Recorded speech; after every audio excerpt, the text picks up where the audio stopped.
بسم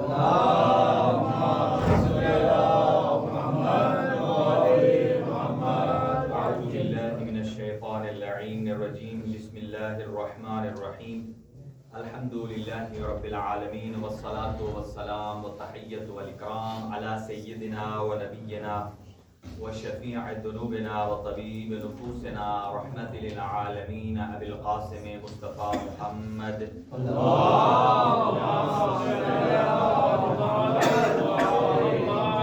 وعلى أهل بيته الطيبين الطاهرين المعصومين المنتخبين المنتجبين لا سيما على بقية الله الأعظم روحي وأرواح العالمين لتراب مقدمه الفداء عجل الله تعالى فرجه الشريف وسهل الله تعالى مخرجه الشريف ولعنة الله على أعدائهم أجمعين من يومنا هذا إلى قيام يوم الدين.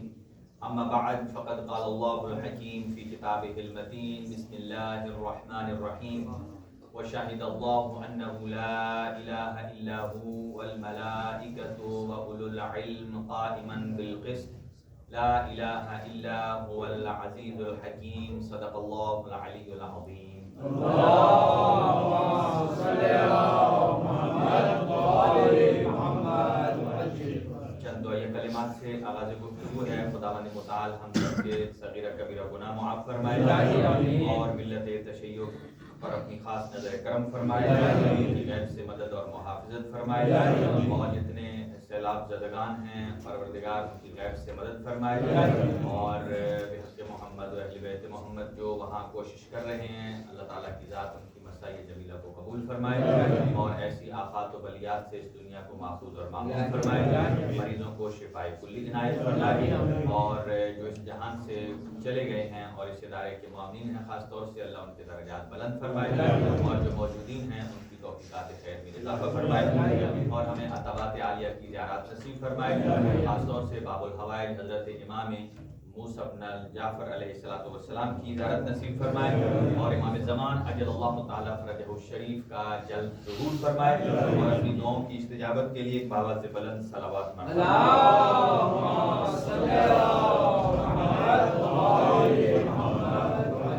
میں نے آپ کی خدمت میں سورہ مبارکہ آل عمران کی آیت نمبر 18 کو تلاوت کرنے کا شرف حاصل کیا ہے اور یہ وہی آیہ مجیدہ ہے کہ جسے امام موسیٰ کاظم علیہ السلام نے اس دنیا میں آنے کے بعد سب سے پہلے جس آیہ مجیدہ کی تلاوت فرمائی ہے وہ یہی آیہ مجیدہ ہے. خاص طور سے ہماری گفتگو کا مرکز اور محور آج امام موسیٰ کاظم علیہ السلام کی شخصیت اور آپ کے خطبات اور آپ کا بیان، آپ کے کلمات ہی رہیں گے. اور سب سے پہلے یہ عرض کروں آپ کی خدمت میں کہ ہر امام اپنے بعد میں آنے والے امام کا تعارف کروا کر جاتے ہیں اور پہچنوا کر جاتے ہیں تاکہ کوئی یہ نہ کہے کہ ہم امام ہم سے مجہول ہیں یا ہم ان کو جانتے نہیں ہیں ایز اے امام. تو امام جب اس دنیا میں تشریف لائے آپ جھولے میں تھے. امام جعفر صادق علیہ السلام کے جن کے ہاں 4000 کا مجمع ہوتا تھا، آپ کے اسٹوڈنٹس ہوتے تھے، آپ کے شاگرد ہوتے تھے، آپ اپنے حجرے میں جہاں امام موسیٰ کاظم اپنے جھولے میں تھے، یعقوب سراج اس روایت کو نقل کرتے ہیں کہ امام اپنے جھولے میں تھے اور امام صادق علیہ السلام اس جھولے کے اوپر جھکے ہوئے. سبحان اللہ. 7ویں امام کے چہرے کے اوپر اپنا چہرہ جھکایا ہوا ہے اور جھکا کر یعقوب سراج کہتا ہے کہ امام کچھ فرما رہے ہیں اور دوسرے امام کچھ سن رہے ہیں. کہا کہ وہ کیا باتیں ہیں؟ وہ راز امامت ہیں. آپس میں گفتگو فرما رہے تھے اور اتنے میں یعقوب سراج کہتے ہیں کہ میں وارد ہوا، میں نے آپ کو سلام کیا اور سلام کرنے کے بعد چھٹے امام ارشاد فرماتے ہیں جاؤ اور اپنے زمانے کے امام کو سلام کرو. ابھی امام موسیٰ کاظم علیہ السلام جھولے میں ہیں. چھٹے امام ارشاد فرماتے ہیں جاؤ اور اپنے زمانے کے امام کو سلام کرو. یہ کہتا ہے کہ میں گیا اور میں نے امام کو سلام کیا اور امام نے جو کہ جھولے میں ہیں بڑے فصیح بلیغ انداز میں میرے سلام کا جواب دیا. توجہ رہے، سلام کا جواب یہ کوئی تعجب نہیں ہے. سلام کا جواب دیا، اور سلام کا جواب دینے کے بعد ابھی جھولے میں ہیں، علم امام دیکھیے، کہا یعقوب سراج، مجھے امام نے مخاطب ہو کر کہا کہ اے یعقوب سراج، جاؤ گھر جا کر اللہ نے جو تجھے بیٹی عطا کی ہے اس کا نام تبدیل کر دو۔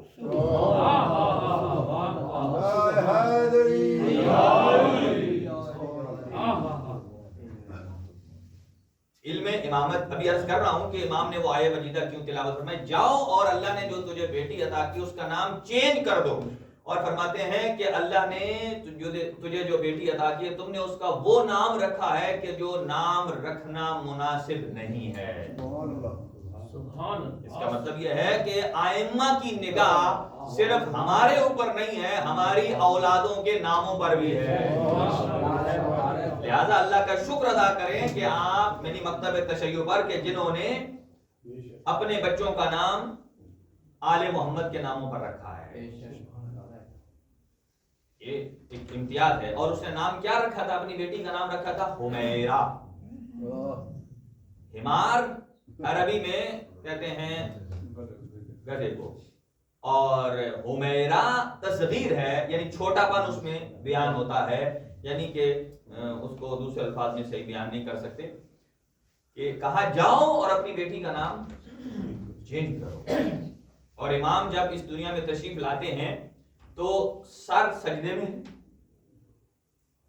وَدَعَ يَدَهُ الْيُمْنَى عَلَى الْأَرْضِ، دایاں ہاتھ، یمنا دائیں کو کہتے ہیں، اسی لیے اصحاب الیمین دائیں ہاتھ والے، اصحاب الشمال بائیں ہاتھ والے، السابقون السابقون اولئک المقربون، قیامت والے دن جو سب سے آگے آگے ہوں گے وہ سابقون ہوں گے۔ اور سابقون کون ہیں؟ کہ جن سے کسی نے سبقت نہیں کی، نہ میدان میں، نہ علم میں، نہ حکمت میں، نہ تقوی میں، نہ اسلام میں، نہ ایمان میں۔ وہ کون ہے السابقون؟ ہم اہل بیت النبوہ،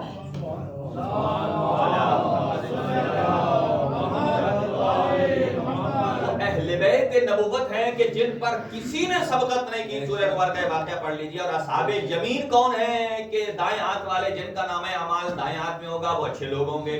اور اصحاب الشمال کون ہیں؟ بائیں ہاتھ والے جن کا نام اعمال بائیں ہاتھ میں ہوگا۔ تو امام جب دنیا میں تشریف لائے تو سر سجدے میں رکھا، وہ وضع یدہ الیمنی، دایاں ہاتھ زمین پر رکھ کے بایاں ہاتھ آسمان کی طرف بلند کر کے فقرأ، امام نے یہ آیہ مجیدہ تلاوت کی۔ کیا دیکھیں اہل بیت کس طرح توحید کا پرچار کرتے ہیں۔ آیت بھی وہ پڑھی ہے کہ جس میں اللہ کی توحید پر 3 گواہ پیش کر۔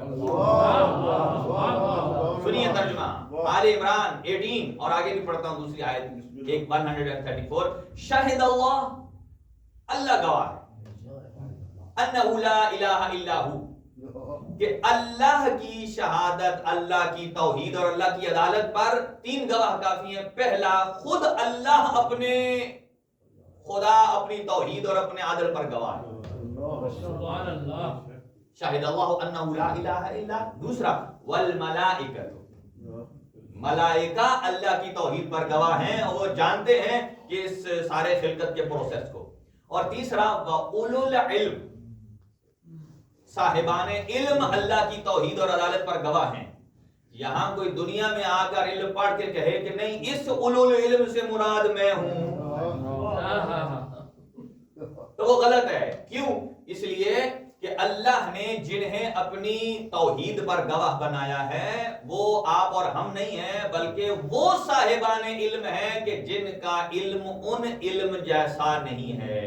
ان کا علم علم لدنی ہے، ہمارا علم علم تحصیلی ہے، جس کو ہم اسکول یونیورسٹی میں جا کے گھونٹ گھونٹ کر کے پیتے ہیں، وہ کچھ عرصہ اگر ہم یوز نہ کریں تو بھول جاتا ہے۔ آج جتنے افراد نے اپنے زمانے میں سائنس پڑھی ہے، میڈیکل پڑھی ہے، ان سے کوئی آج کیمسٹری کا فارمولہ پوچھ لیں، وہ کہتے ہیں پڑھا تو تھا، پاس بھی ہوئے تھے، لیکن ابھی نہیں ہے، چونکہ یوزج نہیں ہے، استعمال نہیں ہوا ہے۔ لیکن جس کے پاس علم لدنی ہوتا ہے اس کے لیے نہ زمانہ آگے پیچھے اوپر نیچے بھولنا یہ ممکن ہی نہیں ہے۔ جی ہاں، اور اولو العلم اللہ کہ صاحبان علم اور انہی اولو العلم میں ائمہ اہل بیت میں امام موسیٰ کاظم علیہ السلام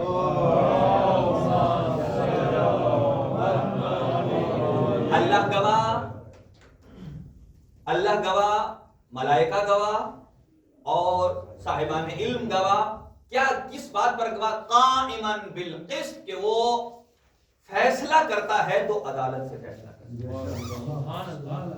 اب یہاں لا الہ الا ہو، اللہ تعالیٰ کی ذات وہی ایک ہے، هو العزیز الحکیم، عزیز ہے حکیم ہے۔ اور اس آیت مجیدہ میں اور اس کے بعد کی ایک آیت ہے امیر المؤمنین، اس کے بعد کی آیت مشہور ہے ان الدین عند اللہ، ہمیشہ آپ سنتے ہیں علماء اس پر پورے اشرے بیان کرتے ہیں، لیکن سنیے پچھلے ہفتے ہم نے کچھ اور بیان کیا تھا امیر المؤمنین کا فرمان، اس ہفتے ایک اور فرمان بیان کرتے ہیں، یعنی دین کی سٹیجز کیا ہیں اور ہم کس سٹیج پر ہیں۔ امیر المؤمنین فرماتے ہیں نہج البلاغہ میں، جیسی اسلام کی تعریف میں نے کر دی ہے اس سے بہتر میرے بعد کوئی نہیں کر سکتا، کوئی نہیں کر سکتا۔ کوئی یہ نہ سمجھے کہ یہ آپ صلی اللہ علیہ وسلم کی ذات سے بڑا کوئی جملہ ہے، نہیں، وہ خود فرماتے ہیں انا عبد من عبید محمد، میرا علم ہے ہی ذات مصطفیٰ سے۔ جب بھی کچھ بیان فرماتے ہیں تو کہتے ہیں ھذا اثر اللعاب رسول اللہ، یہ رسول خدا صلی اللہ علیہ وسلم کے لعاب کا اثر ہے۔ اب تعریف سنیے اسلام کی، اور فرمایا الاسلام هو التسلیم والتسلیم هو الیقین والیقین هو التصدیق والتصدیق هو الاقرار والاقرار هو الاداء والاداء هو العمل۔ کتنے سٹیجز ہیں؟ فرمایا اسلام کیا ہے؟ الاسلام هو التسلیم، اسلام نام ہے جھکنے، اور یہ جھکنے کا مطلب کیا ہے؟ یہ جھکنا وہ نماز میں جھکنے والا جھکنا نہیں ہے، یہ ہے اپنی فکر اور سوچ کو جھکا دینا۔ گردن سیدھی ہو لیکن سوچ، جیسا کہ ہم لفظ پینا ہے، کوئی آدمی سگریٹ پیتا ہے، کوئی کافی پیتا ہے، کوئی غصہ پیتا ہے، یعنی کہ اس کا مطلب یہ ہے کہ ایک لفظ پینا سگریٹ میں بھی استعمال ہو رہا ہے، یہی لفظ کافی میں استعمال ہو رہا ہے، یہی لفظ غصے میں ہے، ہر ایک کا پینا الگ ہے۔ اسی طرح فرمایا تسلیم جھکنا، ہر ایک کے سامنے جھکنا الگ ہے، باپ کے سامنے جھکنا الگ، امام کے سامنے جھکنا الگ، علم کے سامنے جھکنا الگ، سبحان ربی العظیم و بحمدہ کہہ کر اللہ کی ذات میں جھکنا الگ، اور اسلام کے سامنے جھکنا۔ الاسلام هو التسلیم، تسلیم کا مطلب یہ ہے کہ اپنی ساری مرضیاں ختم کر دینے کا نام ہے اسلام کے سامنے جھکنا۔ جہاں کہیں ہماری زندگی میں یہ بات آ جائے نہیں میں تو یہ اچھا سمجھتا ہوں، اسلام یہ کہتا ہے، میں یہ کہتا ہوں، اس کا مطلب یہ ہے کہ ہمارے لیے اسلام کی ویلیو ہے، آپ کی کوئی ویلیو نہیں ہے۔ یا اسلام جھکنے کا نام ہے، تسلیم بالکل۔ اور پھر فرمایا کہ تسلیم کیا ہے؟ فرماتے ہیں التسلیم هو الیقین، کہ تسلیم ہوتا ہی تب ہے کہ جب آدمی کو یقین ہو جائے۔ اب میدان احد میں کچھ کو یقین تھا، کچھ کو یقین نہیں تھا، جو چلے گئے انہیں حضور کی حیات کا یقین نہیں تھا، اور جو حضور کا دفاع کرتے رہے انہیں ان کی نبوت پر بھی یقین تھا، ان کی رسالت پر بھی یقین تھا۔ تو اسی کو تو اسلام کہا جاتا ہے۔ اسلام تسلیم، تسلیم یقین، اور صرف یقین ہی اونچا نہیں، پچھلی روایت میں ہم نے یقین تک گفتگو سٹاپ کی تھی۔ فرمایا یقین اور تصدیق، یقین تب آتا ہے کہ جب انسان تصدیق کرے،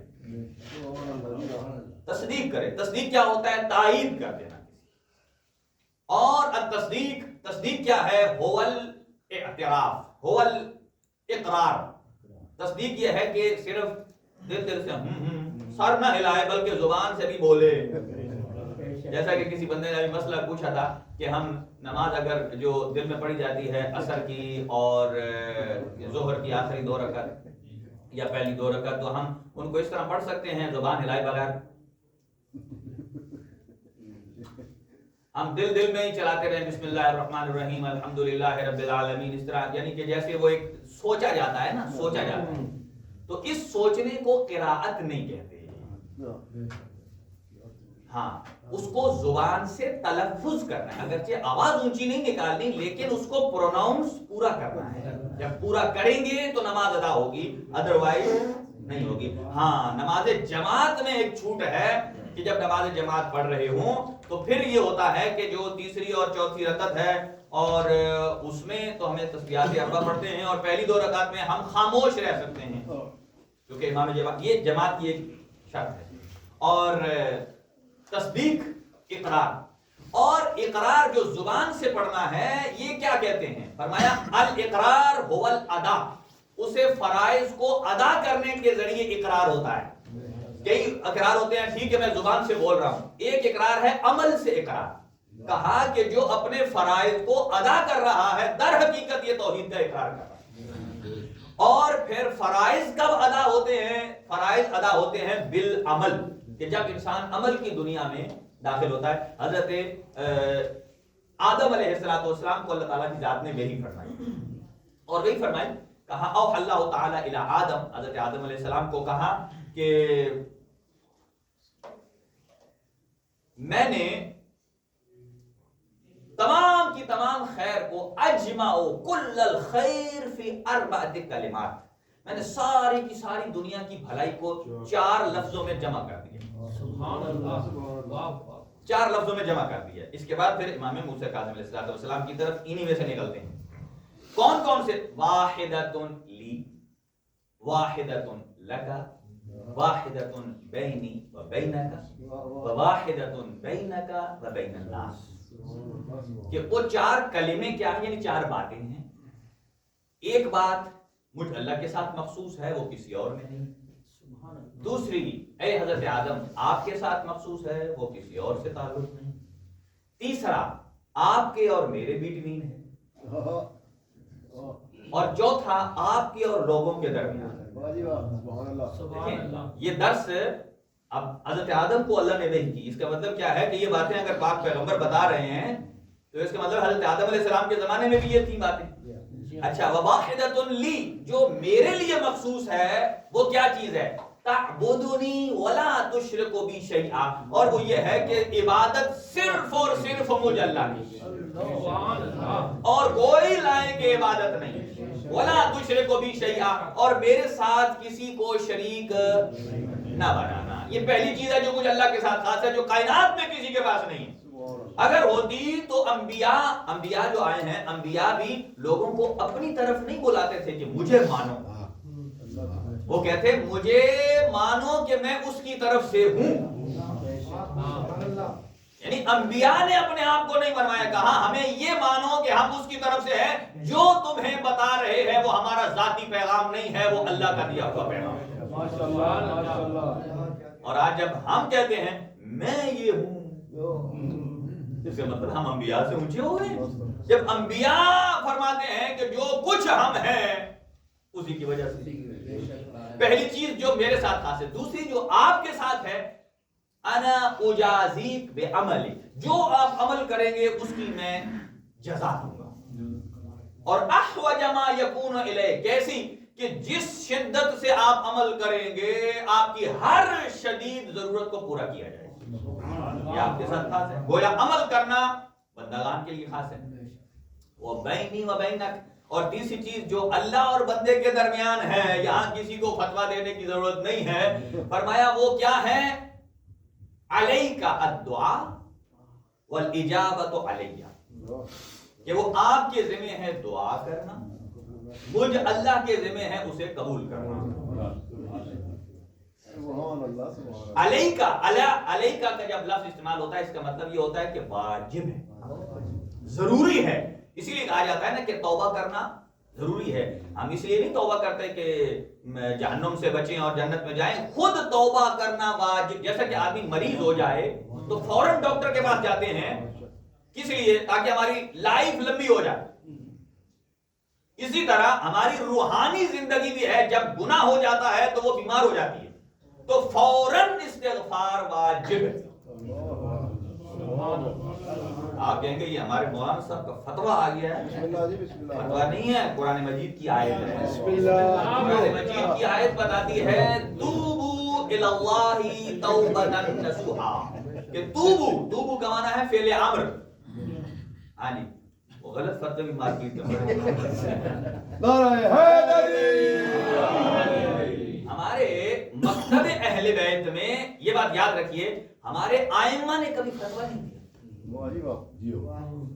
مکتب اہل بیت کے جو ائمہ ہیں، ائمہ ہدا یعنی 12 امام، 12 اماموں نے کبھی فتویٰ کیا ہوتا ہے؟ فتویٰ ہوتا ہے شک اور تردید کی صورت میں، جہاں آپ کسی چیز سے مسئلے کو نکالتے ہیں. جبکہ ہمارے ائمہ وہ ہیں کہ جو ڈائریکٹ لوح محفوظ سے پڑھتے ہیں.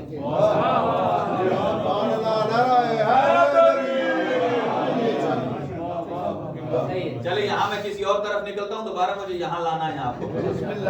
امام موسیٰ کاظم علیہ السلام،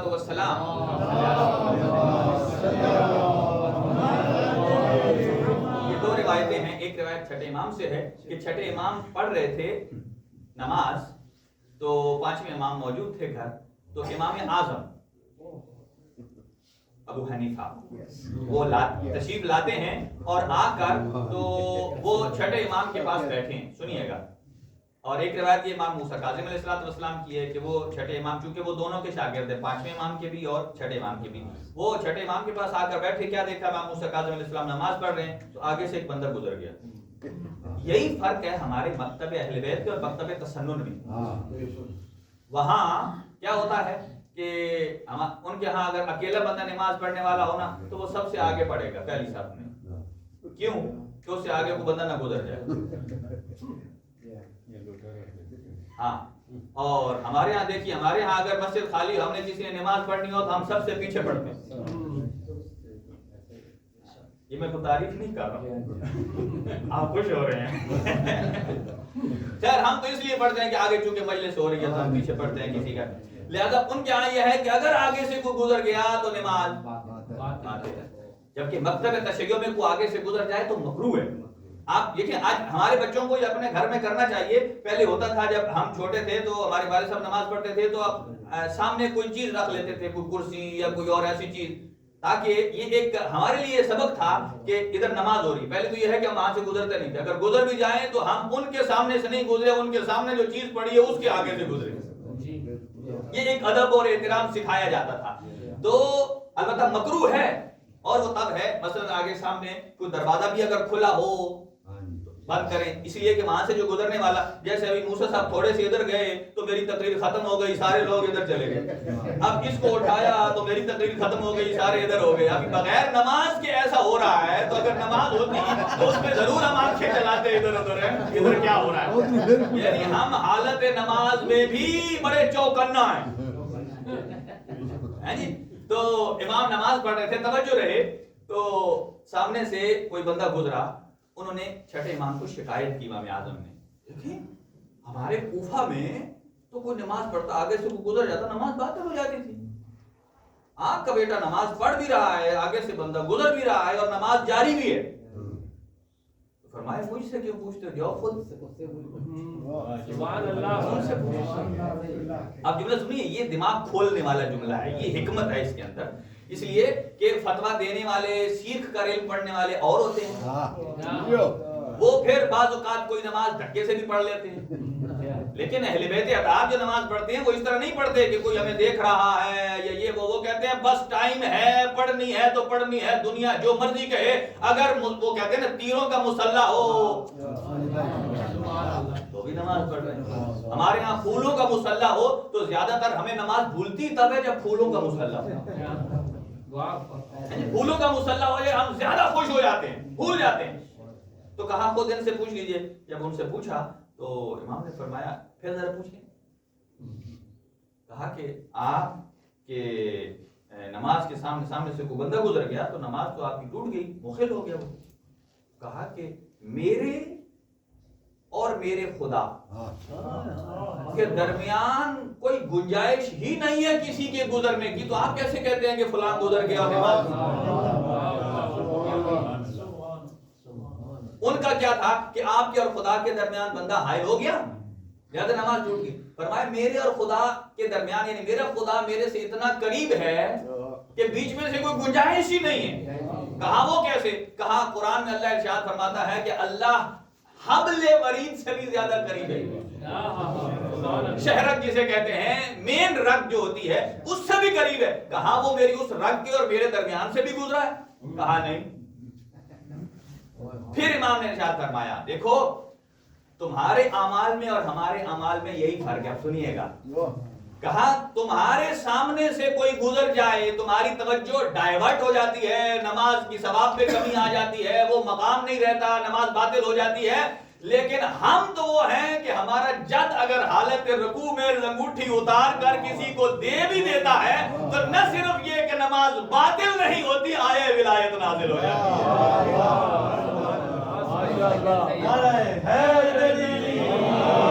دیکھیں میں یہاں کئی دفعہ کہہ چکا ہوں اگر کسی کا موبائل آن رہ گیا, بیل بج رہی ہے, نماز کے درمیان جیب میں ہاتھ ڈال کے آپ نکال کے سائلنٹ کر سکتے ہیں, نماز باطل نہیں ہوتی.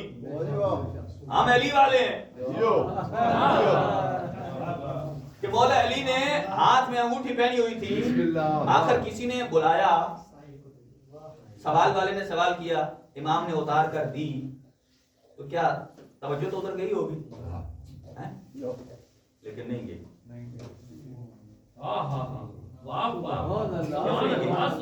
میں نے دوبارہ اس طرف آنا ہے ابھی. کیوں نہیں گئی؟ اس سائل جب اندر آیا تھا نا, سأل سائل, یہ ابو ذر غفاری کی روایت ہے اور علامہ فخر الدین رازی نے لکھا ہے کہ سائل جب مسجد میں آیا تو اس مسجد کے اندر رسول خدا بھی موجود تھے, نمازی نماز بھی پڑھ رہے تھے. سائل سائل اصحاب بھی موجود تھے. وہ سائل جب اندر آیا تو اس نے سوال کیا سب سے کہ کوئی ہے مجھے دینے والا؟ جب کسی نے کچھ نہیں دیا تو پھر اس نے ہاتھ بلند کیے اللہ کی بارگاہ میں اور یہ کہا اے اللہ فشہد, تو گواہ رہنا, لم یؤتنی من ہؤلاء, اس مسجد کے اندر جتنے موجود ہیں ان میں سے مجھے کچھ نہیں دیا. تو جب پہلے سوال کر رہا تھا تب بھی نماز پڑھ رہے تھے نمازی, تب بھی مولا علی موجود تھے, تب بھی مولا علی کے ہاتھ میں انگوٹھی تھی, تب نہیں دی. لیکن جب اس نے ادھر رابطہ کیا جہاں مانوی طور پر مولا تھے پھر مولا نے عطا کی. اس کا مطلب یہ ہے اتنی سی اس کی گفتگو بھی مولا علی کے گفتگو اور اس کے سماعت میں مخل نہیں ہوئی ہے. یعنی کتنا گہرا تعلق تھا عبادت کا. اب دوبارہ ادھر آ جائیں پیچھے. چار چیزیں, ایک اللہ کے لیے مخصوص, ایک حضرت آدم علیہ السلام کے لیے اور یعنی مراد سب کے لیے, اور ایک آپ کی اور میرے لیے کیا ہے, آپ کے ذمہ دعا کرنا ہے, میرے ذمہ دعا کو قبول کرنا ہے, اور چوتھی چیز بینک و بین الناس, آپ کے اور لوگوں کے درمیان کیا ہے. یہی مشکل چیز ہے کہ جو امام موسیٰ کاظم علیہ السلام نے کر کے دکھایا ہے پریکٹیکلی. کہا فَتَرْضَى لِلنَّاسِ مَا تَرْضَى لِنَفْسِكَ. چوتھی یہ ہے آپ کے اور لوگوں کے درمیان آپ لوگوں کے لیے وہی چیز پسند کریں جو اپنی ذات کے لیے پسند کریں. اب یہاں سیلاب زدگان کے کپڑوں کے بارے میں آپ سوچ لیں, ہم نے کون سے کپڑے دیے ہیں جو ہم اپنے لیے رکھتے ہیں؟ یہ ایک اوپنلی میں بات کر رہا ہوں, یعنی کہ جتنے مومنین نے دیے یقیناً مومنین بڑھ چڑھ کر دیتے ہیں, وہ اپنی اچھی سے اچھی چیز, جیسے کہ چوتھے پارے کے شروع میں اللہ تعالیٰ ارشاد فرماتا ہے کہ اللہ کی راہ میں بہترین چیز وہ ہے کہ جو انسان کو زیادہ اپنے لیے عزیز ہو. ظاہر ہے مومنین مسلمین جتنی مدد کرتے ہیں اچھی سے اچھی چیز دیتے ہیں. میں ایک مثال دے رہا ہوں کہ کیا فرمایا, آپ کے اور لوگوں کے درمیان جو اپنے لیے پسند کرو وہی. اب آ جائیے امام موسیٰ کاظم علیہ السلام صلی اللہ علیہ محمد وآل محمد. یہ جو آیت ہے یہ بھی آل عمران کی ہے اور 134 جس میں متقیوں کی صفات بیان کی. پہلی میں روایت بیان کی تھی, ابھی یہ آیت سنیے. الذین ينفقون فی السراء والضراء, والکاظمین الغیظ والعافین عن الناس واللہ یحب المحسنین. اس میں متقیوں کی 3 صفات ہیں. الذین ینفقون، متقیوں کی ایک صفت یہ ہے کہ وہ خرچ کریں، خرچ کرتے ہیں. خرچ کا مطلب کیا ہوتا ہے؟ اپنی ذات کے لیے تو سارے ہی خرچ کرتے ہیں، مراد دوسرے مستحقین کے لیے. فی السراء والضراء، سرا کہتے ہیں کہ جب انسان کے پاس مال کی فراوانی ہے، خوشحالی ہے، بالکل حالات بڑے زبردست چل رہے ہیں، کاروبار منافع میں ہے، خوشی، تب بھی عطا کرتے ہیں. والضراء، جب وہ تنگ دست ہو جاتے ہیں، بس کووڈ کے بعد کا زمانہ آ جائے، کووڈ کے بعد 3 سال کا زمانہ، ہر آدمی آہستہ آہستہ بھی تھوڑا تھوڑا کھل رہا ہے، تو ان حالات میں بھی جو ادا کرے، یہ متقین کی پہلی صفت ہے کہ جو اللہ کی راہ میں دیتے ہیں، چاہے مشکل میں ہو چاہے آسانی میں ہو. نیکسٹ کیا ہے؟ والکاظمین الغیظ، جو اپنے غصے کو پی جانے والے ہیں. اور یہ صفت ایسی ہے کہ جو اللہ تعالیٰ کی ذات نے نہ انبیاء میں سے کسی نبی کو نمایاں طور پر عطا کی اور نہ ائمہ میں سے کسی امام کو یہ لقب خاص کیا ہے، جو صرف اور صرف امام موسیٰ کاظم علیہ السلام. حضرت موسیٰ علیہ السلام نبی جو ہیں وہ بھی نبی ہیں، یہ بھی موسیٰ، ان کا نام بھی اللہ نے رکھا. فرق کیا ہے؟ وہ موسیٰ غضبان ہے، جلالی نبی ہیں. جلالی، ہم اسے غصے والا نہیں کہتے، جلالی. جلالی کیوں کہتے ہیں؟ وہ اپنی ذات کے لیے غصہ نہیں کرتے. جیسے پاک پیغمبر، ایک شخص گردن میں آپ نے وہ گلو بند سا ڈالا ہوا تھا، ایک آیا دور سے جو آپ کا مخالف تھا، فوراً اس کو ایسے سے کھینچا، وہ اون کا بنا ہوا تھا، آپ زور سے کھینچے تو گردن پہ نشان پڑ جاتا ہے. نشان پڑ گیا، اصحاب نے کہا پکڑو پکڑو اس کو. حضرت میں رک جاؤ، اس نے اگر کچھ کیا تو میرے ساتھ کیا ہے، تم کیوں جلال میں آ رہے ہو؟ جہاں جلال میں آنا تھا وہاں آئے نہیں. جلالی چادر کے پیچھے، بڑے جلال کے پیچھے آ رہے. تو اللہ پروردگار عالم نے، حضرت موسیٰ غضبان ہیں، وہ ذات پروردگار کے احکامات کے بارے میں، لیکن امام موسیٰ کاظم، اچھا کاظمین الغیظ، غصے کو پی جانے والے. اگلا جملہ سنیے، والعافین عن الناس، اور لوگوں کو معاف کر دینے والے. اچھا ہمارے ہاں ایک معیار ہے، ہم غصہ بھی پیتے ہیں، معاف بھی کرتے ہیں، لیکن جو قرآن کہتا ہے نہ ہم ویسے غصہ پیتے ہیں اور نہ ہم ویسے معاف کرتے ہیں. ہم کیا کرتے ہیں؟ سنیے، ہم اگر کسی سے غصہ اپنا پیتے ہیں تو کسی بڑے آدمی سے اپنے غصے کو پی جاتے ہیں، جو مقام میں بڑا، جو طاقت میں بڑا، جو عہدے میں بڑا. ہم کہتے ہیں ٹھیک ہے یار، کوئی اور ہوتا تو میں کچھ کہتا. اگر وہ آگے سے پلٹ کر کہے تو جو کچھ کہنا ہے کیا کہ دیکھ لے. اسی لیے کہا جاتا ہے کمال یہ ہے کہ جہاں آدمی بدلہ لے سکتا ہو، پاور میں ہو، پھر چھوڑ دے. عمر ابن عبدود کے سینے پر مولا علی آگے، اس نے تھوکا، اتر گئے. اب وہاں انہوں نے کہا یا علی کیوں اتر گئے، یہ کو پھر پکڑائی دے گا. انہوں نے کہا اس میں چونکہ میری مرضی شامل ہو گئی تھی، چھوڑ دیا اس کا. بدل لے سکتے، معاف بھی کر سکتے ہیں، ہم غصہ بھی پی سکتے ہیں، لیکن اس تک کہ جو ہمارے سے اوپر ہے، جو ہم سے نیچے ہے، وہاں ہم غصہ بھی بڑا زبردست. ہم کہتے ہیں ادھر بنتا تھا، ہم دلیل اپنی فوراً نکالے، ادھر بنتا تھا، اگر میں غصہ نہ کرتا نا یہ کل ایک اور غلطی کرتا. اپنے جواز میں بڑے دلائل دے دیتے ہیں. کاظمین الغیظ والعافین عن الناس واللہ یحب المحسنین، اللہ محسنین سے محبت کرتا ہے، احسان کرنے والوں سے. اور امام جب اس دنیا میں تشریف لائے تو امام نے یہی آیت پڑھی، شاہد اللہ انہ لا الہ الا. اب ایک فضیلت کا جملہ سنیں اور پھر آگے آپ کی نصیحت کا، اور پھر چونکہ وقت بھی تیزی سے آگے بڑھ رہا ہے. امام جب اس دنیا میں تشریف لائے تو چھٹے امام ارشاد فرماتے ہیں کہ ایک فرشتے نے آواز دی. وہ آواز سنیں گے، وہ آواز خالی ایسی آواز نہیں آہو والی، فرشتے نے آواز دی، مطلب فرشتے نے کچھ کہا. تو فرشتے کہتے ہی تب ہیں کہ جب کوئی معصوم آئے.